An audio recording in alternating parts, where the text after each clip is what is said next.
Electrophile already present है। जरा बताओ ऑर्थो वाला प्रोडक्ट अगर मैं बोलूं कि सोडियम में and hello everyone, welcome back to the channel. My name is Himanshu Agnihotri. आज हम लोग अल्कोहल फिनॉल ईथर की एक और नेम्ड रिएक्शन लेके आए हैं जिसका नाम है कोल्ब रिएक्शन। ठीक है, कोल्ब रिएक्शन ही जनरली बोलते हैं, बाकी आप इसे कोल्बे रिएक्शन भी बोल सकते हो, जो कि बोलना नहीं चाहिए, बाकी प्रोनाउंसिएशन भाई आपका अपना है। देखो यार, इस रिएक्शन में क्या लिखा हुआ है कि भाई phenoxide ion generated by treating phenol with sodium hydroxide is even more reactive than phenol towards electrophilic aromatic substitution reaction. ये तुम्हें बस ये बताने के लिए लिखा हुआ है कि जनरली जब आप फिनॉल की रिएक्शन कराते हो तो फिनॉल रिएक्ट नहीं करता, पहले फिनॉक्साइड आयन बनता है, फिनॉक्साइड आयन जो है वो रिएक्ट करेगा। और इसके पीछे मैंने तुम्हें 10 बार कम से कम बताया होगा कि रीजन ये होता है कि भाई जो तुम्हारे पास नेगेटिव एनर्जी है, सॉरी नेगेटिव चार्ज है नेगेटिव एनर्जी नहीं, लोन पेयर है और पाई बॉन्ड है, इसमें जो है नेगेटिव चार्ज की एनर्जी सबसे ज्यादा होती है, नेगेटिव चार्ज की एनर्जी, नॉट नेगेटिव एनर्जी फिलहाल के लिए। देन उसके बाद जो इलेक्ट्रोफिलिक एरोमेटिक सब्स्टिट्यूशन रिएक्शन हम लोग कराते हैं। अब देखो रिएक्शन क्या है, तो मैं पहले तो आपको एक बार, आप पहले तो ये लिख लो यार, मैंने पहले लिख दिया है ताकि तुम लोग बढ़िया बढ़िया साफ साफ नोट कर लो। ठीक है, नोट करने के बाद जो मेन रिएक्शन है वो ये है कि जो फिनॉल है आपका, ठीक है ना, डायरेक्ट रिएक्शन जो है, रिएजेंट अगर आपको याद रखने हैं तो आप ऐसे याद करोगे कि हमारे पास जो रिएक्शन में फिनॉल पड़ा हुआ है, अगर इस फिनॉल की रिएक्शन, ठीक है, अगर इस फिनॉल की रिएक्शन हम कराते हैं KOH से और इलेक्ट्रोफाइल लेते हैं CO2 in the presence of acidic medium, है ना, मीडियम कैसा रखेंगे, प्रोटोनिक यानी कि एसिडिक, तो होगा क्या कि OH जहां लगा बेटा वो तो वहीं लगा रहेगा और इसके ऑर्थो पोजीशन पे COOH आके लग जाएगा। क्या आके लग जाएगा? C double bond O and OH। क्या नाम है इसका? इसका नाम है सैलिसिलिक एसिड, है ना, पढ़ रखा है आप लोगों ने। क्या कहते हैं इसे हम लोग? Salicylic acid.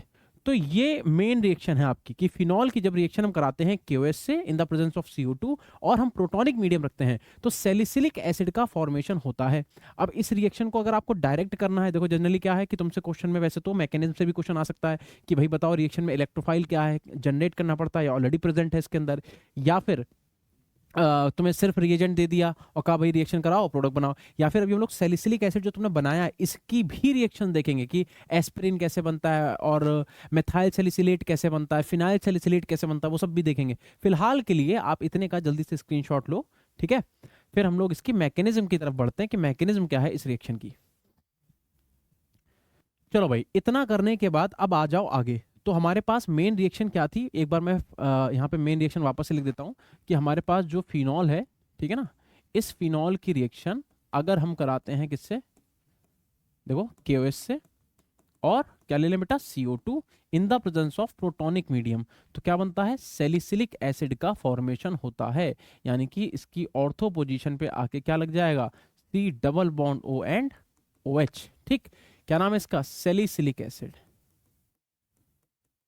Salicylic acid. अब हमें जरा इसकी मैकेनिज्म समझनी पड़ेगी बेटा, बहुत ध्यान से देखना।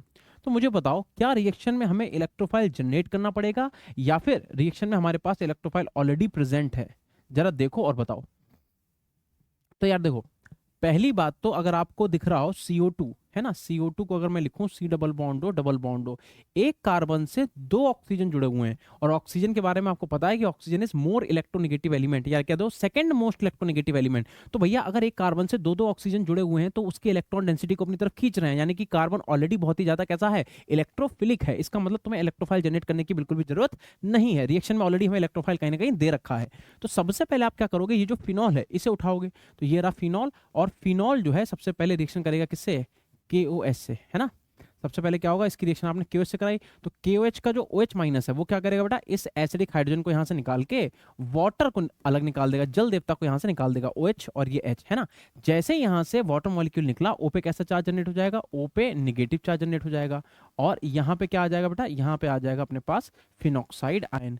अगर इसी को हम लोग ध्यान से देखें तो इसी का नाम होता है फिनॉक्साइड आयन, इसी की बात पहली लाइन में बोली गई है। अच्छा, अब जब आपने फिनॉक्साइड आयन बनाया, नाउ द पॉइंट कि अब हम क्या करेंगे, अब हम रिएक्शन में इलेक्ट्रोफाइल उठा लेंगे। इलेक्ट्रोफाइल क्या था हमारे पास, CO2, ठीक है। तो होगा क्या कि ये नेगेटिव चार्ज पहले यहाँ पे अटैक करेगा, है ना, कॉन्जुगेशन में जाएगा, और ये वाला पाई बॉन्ड अटैक करेगा इस इलेक्ट्रोफिलिक सेंटर पे। अच्छा एक बात बताओ, जब ये वाला पाई बॉन्ड इस इलेक्ट्रोफिलिक सेंटर पे अटैक करेगा तो यानी कि ये वाला कार्बन जो है इस वाले कार्बन से बॉन्ड बना लेगा, तो ये कार्बन ऑलरेडी अभी कितने बॉन्ड बना रहा है, 4 बॉन्ड, तो एक पाई बॉन्ड टूट के इसके ऊपर आ जाएगा, है ना। तो देखो फाइनल क्या होगा अपने पास कि O यहाँ पे डबल बॉन्ड एंड उसके बाद क्या होगा, उसके बाद यहाँ पे बॉन्ड एज इट इज, यहाँ पे बॉन्ड एज इट इज, और ये वाला बॉन्ड जा चुका है, तो यहाँ पे क्या जोड़ा आपने, सी डबल बॉन्ड ओ, और इस ओ पे कैसा चार्ज है, निगेटिव चार्ज, यही तो है, बताओ।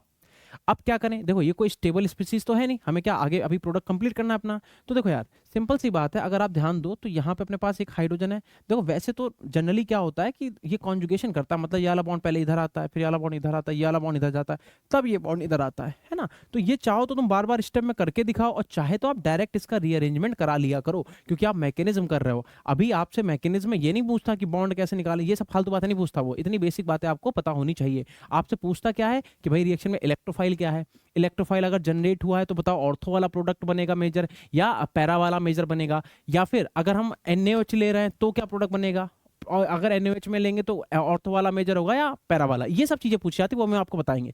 फिलहाल के लिए आप ऐसे समझ लो कि वाला बॉन्ड आप इधर भेजो तो यहाँ पे अगेन कॉन्जुगेशन में आएगा, डबल बॉन्ड आ जाएगा, और ये वाला बॉन्ड चला जाएगा इसके ऊपर ऑक्सीजन के। तो जरा मुझे बताना क्या होगा बेटा, एक काम करो इसे नीचे कर लेते हैं। देखो तो इस पे आ गया O पे निगेटिव, और यहाँ पे आ गया डबल बॉन्ड, इस O निगेटिव को ये H दे के सीधे यहाँ पे OH लिख दूं, देखो तो क्या हो जाएगा, यहाँ पे आ गया अपने पास OH, एंड उसके बाद ये और यहाँ पे आ जाएगा C double bond O, and इधर क्या आ जाएगा अपने पास, सॉरी अभी वहाँ पे O पे निगेटिव ही है, O पे है अभी निगेटिव चार्ज।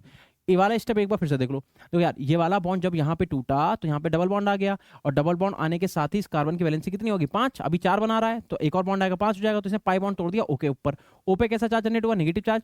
इस O निगेटिव ने इस H को ले लिया है ना, इस H ने यहाँ पे अटैक कर लिया, तो सीधे यहाँ पे मैंने डायरेक्ट क्या लिख दिया, OH। अब देखो यार तुमने रिएक्शन में क्या कर रखा था, यहाँ पे प्रोटॉन भी तो ले रखा है, तो होगा क्या कि रिएक्शन में जो आपने प्रोटॉन लिया है, ये निगेटिव चार्ज क्या करेगा, उस प्रोटॉन पे अटैक।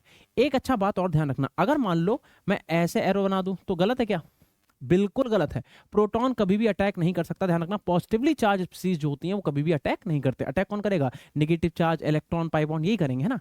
तो ध्यान रखना ये एरो आप नहीं बना सकते हो, आप ये वाला एरो ही बना के चलो तो ज्यादा बढ़िया है। जल्दी बताओ कौन सा, ये वाला नहीं, चलो ये वाला एरो, कि इसे क्या करेगा, इसके ऊपर यहाँ पे ऐसे अटैक कर देगा, और जैसे ही फाइनल अटैक करेगा तो क्या हो जाएगा बेटा, यहाँ पे OH, और उस O निगेटिव को भी आप क्या प्रोवाइड करा दोगे, OH प्रोवाइड करा दोगे, C double bond O and यहाँ पे OH, और इसी का नाम क्या था, सैलिसिलिक एसिड। बताओ क्या इतनी बात आपको समझ में आ गई। यही बेटा मैकेनिज्म है इस प्यारी सी बढ़िया सी रिएक्शन की। तो एक बार जल्दी से देखो और इसका स्क्रीनशॉट लो, ठीक है। देखो बहुत सिंपल सी मैकेनिज्म है, बट अब क्योंकि अल्कोहल फिनॉल ईथर के अंदर है तो मैंने सोचा ये भी आपको बना। जितनी भी नेम्ड रिएक्शन है आपके एग्जाम होने से पहले पहले सारी नेम्ड रिएक्शन, और मैं कोशिश करूंगा कि रिएजेंट्स जो हैं उनका भी मैं वीडियो बना दूं कि किस रिएजेंट का क्या काम है। सारे हो पाएंगे नहीं हो पाएंगे नहीं पता, लेकिन हाँ कोशिश करूंगा 50 से 60% तक आपके मैं करा दूं, ठीक है। तो देखो तो ये थी रिएक्शन, एक बार फिर से देख लो कि फाइनल रिएक्शन क्या थी बेटा। फाइनल रिएक्शन है कि फिनॉल की रिएक्शन अगर आप KOH से CO2 से कराते हो प्रोटोनिक मीडियम में तो सैलिसिलिक एसिड बन जाता है। अब जो सैलिसिलिक एसिड बना वो कैसे बना, तो सबसे पहले आपने क्या करा, जो फिनॉल आपके पास था, है ना, ये क्या है, ये फिनॉल है, तो आपने फिनॉल की रिएक्शन सबसे पहले किससे करा दी, OH माइनस से। कहां से आया भैया, KOH से आया, K positive OH minus. OH minus ने इस एसिडिक हाइड्रोजन को यहां से निकाला, और यहां से वाटर, OH और H क्या निकल गया, वाटर मॉलिक्यूल। तो सबसे पहले क्या बना हमारे पास, फिनॉक्साइड आयन। फिनॉक्साइड आयन बनते ही O निगेटिव इधर आएगा और ये पाई बॉन्ड इस पे अटैक करेगा, तो यहाँ पे क्या हुआ, इलेक्ट्रोफिलिक कार्बन पे अटैक हो गया। इलेक्ट्रोफिलिक कार्बन पे अटैक अपने आप नहीं हुआ, फिनॉक्साइड आयन के कॉन्जुगेशन की वजह से हुआ, ध्यान रखना, है ना।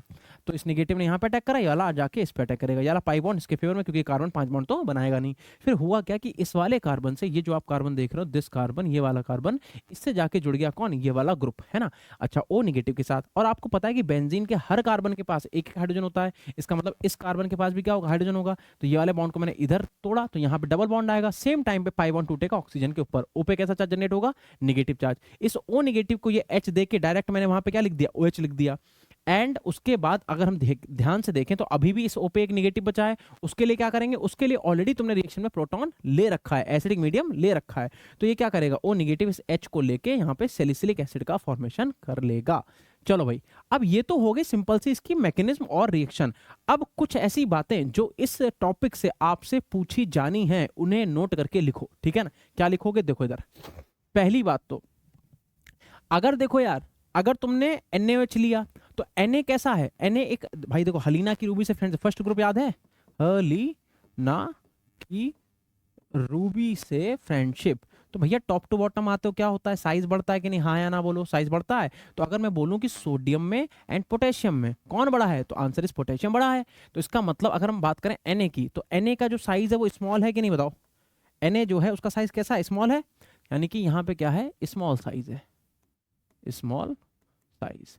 स्मॉल साइज होने की वजह से जो CO2 होगा वो आप डायरेक्ट यहाँ पे ऑर्थो पोजीशन पे लगा सकते हो, ठीक है। लेकिन अगर मैं आपसे बोलूं कि क्या हम लोग ये काम पोटेशियम के केस में कर सकते हैं, तो देखो यार, पोटेशियम का साइज कैसा होता है, लार्ज होता है। इसका साइज कैसा है, लार्ज साइज है बेटा, है ना। इसलिए जो तुम्हारा CO2 है, क्या वो ऑर्थो पोजीशन पे लग पाएगा, ऑर्थो पोजीशन पे नहीं लग पाएगा, कहाँ लगेगा, पैरा पोजीशन पे। अगर इतना बड़ा ग्रुप यहाँ पे आप लगाते, यहाँ पे इतना बड़ा ग्रुप लगाते, तो इसमें और इसमें रिपल्शन होता कि नहीं होता, होता। इसलिए इसका ऑर्थो वाला जो प्रोडक्ट है वो नहीं बनता। अच्छा, इन केस ऑफ सोडियम क्या है, अगर आप NaOH लेते हो तो सोडियम एक छोटा आइटम है, तो अगर इसके पोजीशन पे आप इसके रिस्पेक्ट में यहाँ पे ऑर्थो पोजीशन पे CO2 लगाते हो तो ये प्रोडक्ट बन जाएगा। बट इसके लिए भी आपको याद रखना पड़ेगा कि देखो, अगर हम 50 डिग्री सेल्सियस की बात करें, है ना, अगर 50 डिग्री की बात करें, तो 50 डिग्री पे अगर आपने NaOH ले रखा है तो ऑर्थो वाला क्या होगा, मेजर होगा पैरा वाले से। और अगर तुमने यहाँ पे QH लिया होता तो पैरा वाला मेजर होता किससे, ऑर्थो वाले से। और कुछ बातें इधर ले रखी हैं किसके लिए बेटा, QH के लिए, कि अगर आपको QH दे रखा हो बेटा तो उसके लिए क्या याद रखना है,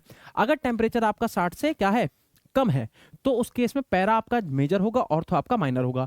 अगर टेम्परेचर 60 और 160 के बीच में, ये टी की बात कर रहे हैं टेम्परेचर की, ठीक है ना, अगर टेम्परेचर आपका 60 से 160 के बीच में है तो ऑर्थो वाला बेटा बड़ा होगा किससे, पैरा वाले से, है ना, पी है ये।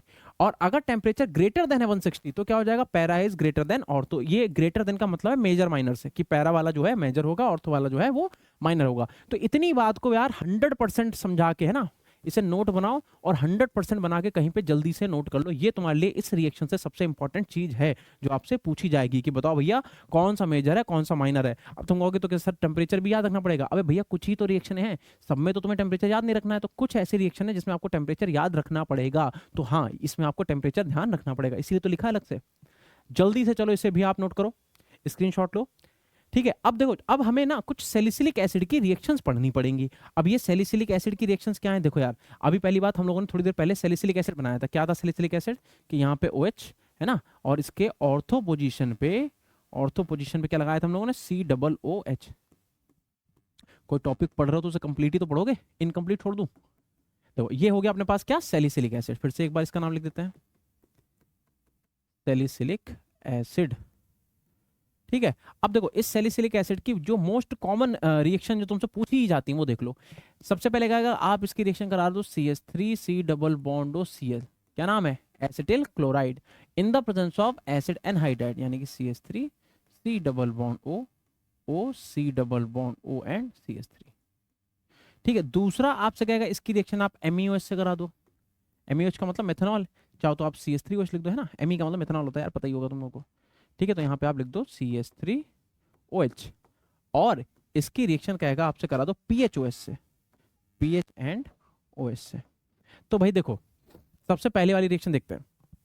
अगर हमें क्या करना है, इसकी रिएक्शन करानी है किससे, CH3 C double bond O Cl, acetyl chloride से, in the presence of acid anhydride. तो होगा क्या, देखो यार, सिंपल सी बात है, इसके जो लोन पेयर भाई साहब हैं वो क्या करेंगे, यहाँ से H और यहाँ से Cl आप निकाल देना, इसके लोन पेयर जाके अटैक करेंगे किस पे, इस वाले कार्बन पे, इलेक्ट्रोफिलिक कार्बन पे, और ये वाला पूरा ग्रुप आके यहाँ पे जुड़ जाएगा। तो क्या हो जाएगा, O से क्या जुड़ेगा बेटा, O से जुड़ेगा C double bond O and CH3, ठीक। Cl निकल गया उसके H के साथ, और इसके ऑर्थो पोजीशन पे जो लगा है वो एज इट इज लगा रहेगा। क्या लगा है, तो उसके ऑर्थो पोजीशन में देखना बेटा क्या लगा है, तो यहाँ पे आप ध्यान ध्यान से देखोगे तो C डबल बॉन्ड O, और यहाँ पे क्या आ जाएगा OH।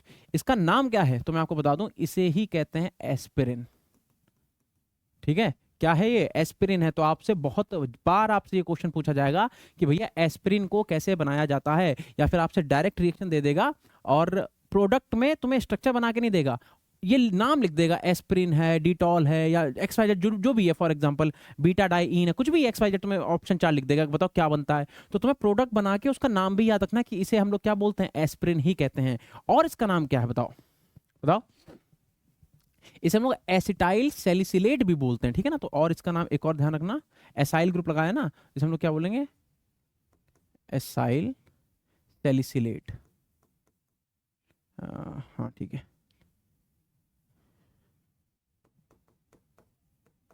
ठीक है।